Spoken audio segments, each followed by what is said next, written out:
बिहार में एनडीए की प्रचंड जीत के बाद सरकार गठन को लेकर लगातार हलचल है। अब बस एक ही सवाल रह गया है जिसके जवाब का इंतजार है और सवाल यह है कि किसको कितने मंत्री पद मिलेंगे। एबीपी न्यूज के पास मंत्री पद बंटवारे को लेकर एक्सक्लूसिव जानकारी है। सरकार गठन को लेकर बीजेपी और जेडीयू के बीच पहले दौर की बातचीत पूरी हुई है। इस बातचीत के बाद एक फॉर्मूला तैयार किया गया है जिसके तहत आपको बता दें हम किस तरीके से मंत्री पद का बंटवारा किया जाएगा, इस रिपोर्ट में समझिए।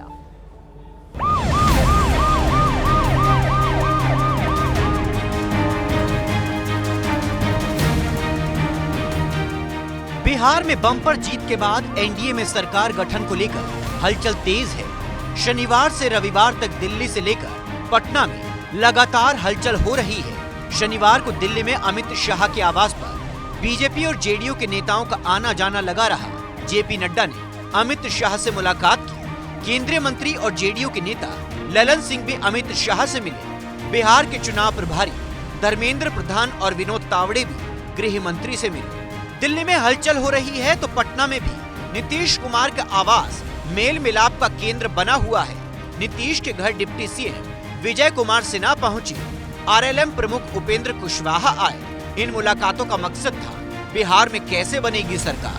विधायक दल की बैठक होगी, जेडीयू की बैठक होगी, फिर बीजेपी की होगी, फिर अपने जो हमारी सहयोगी पार्टी है मांझी जी, चिराग जी और उपेंद्र जी, उनकी पार्टी की बैठक होगी। उसके बाद फिर एनडीए की बैठक होगी, उसमें नेता चुना जाएगा, फिर वो नेता शपथ लेगा। स्वाभाविक रूप से जब नया चुनाव हुआ है तो फिर से नई सरकार के गठन की औपचारिकता पूरी की जाएगी। तो औपचारिकता पूरी की जाएगी, इसके लिए आपको थोड़ा इंतजार करना पड़ेगा। सरकार बनाने को लेकर प्रक्रिया जल्द पूरी होने का दावा किया जा रहा है। यहाँ ये जानना जरूरी है कि 17वीं विधानसभा का कार्यकाल 22 नवंबर तक है। मतलब ये कि नई सरकार का गठन 22 नवंबर से पहले हो जाना है, यानी कि 6 दिन के अंदर सरकार का शपथ ग्रहण होना है। और इसके लिए कवायद भी शुरू हो चुकी है। दिल्ली से लेकर पटना तक जो मंथन हो रहा है उसके मुताबिक बीजेपी और जेडीयू के बीच पहले दौर की बातचीत लगभग फाइनल हो चुकी है। मंत्रिमंडल गठन और घटक दलों की हिस्सेदारी का फॉर्मूला भी करीब तय माना जा रहा है। पहले आपको बताते हैं कि बिहार में सरकार गठन को लेकर क्या चल रहा है। तो सूत्रों के मुताबिक 17 नवंबर यानी सोमवार सुबह तक बीजेपी के केंद्रीय पर्यवेक्षकों की नियुक्ति हो जाएगी। सोमवार को ही बीजेपी विधायक दल की बैठक भी हो सकती है। जेडीयू विधायक दल की बैठक भी कल होना तय बताया जा रहा है। कल ही नीतीश कैबिनेट की अंतिम बैठक हो सकती है और उस बैठक में वर्तमान विधानसभा भंग करने की सिफारिश हो सकती है। जिसके बाद सोमवार या मंगलवार यानी 18 नवंबर को सीएम नीतीश कुमार राजभवन जा सकते हैं। राज्यपाल से मुलाकात कर नीतीश कुमार अपना इस्तीफा सौंप सकते हैं। राजभवन से नीतीश के लौटने पर एनडीए विधायक दल की बैठक होगी। मुख्यमंत्री आवास पर होने वाली बैठक में नीतीश को एनडीए विधायक दल का नेता चुना जाएगा। उसके बाद नीतीश कुमार एक बार फिर राजभवन जाएंगे और सरकार गठन का दावा पेश करेंगे। अब बात आती है कि नई सरकार में किसके दल को कितने मंत्री पद मिलेंगे, तो इसका भी खाका लगभग तैयार है।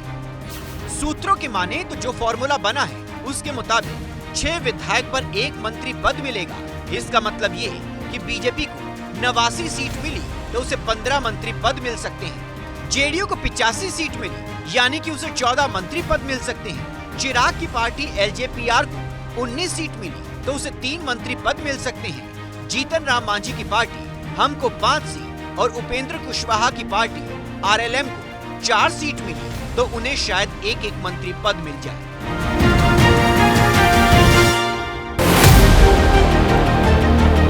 फॉर्मूला तैयार है लेकिन अभी डिप्टी सीएम को लेकर किसी तरह की जानकारी सामने नहीं आई है। डिप्टी सीएम कितने होंगे, कौन होंगे, इसको लेकर सस्पेंस बरकरार है। अभी सम्राट चौधरी और विजय सिन्हा के पास डिप्टी सीएम की जिम्मेदारी है, लेकिन क्या ये आगे भी डिप्टी सीएम रहेंगे या नहीं, ये तय नहीं है।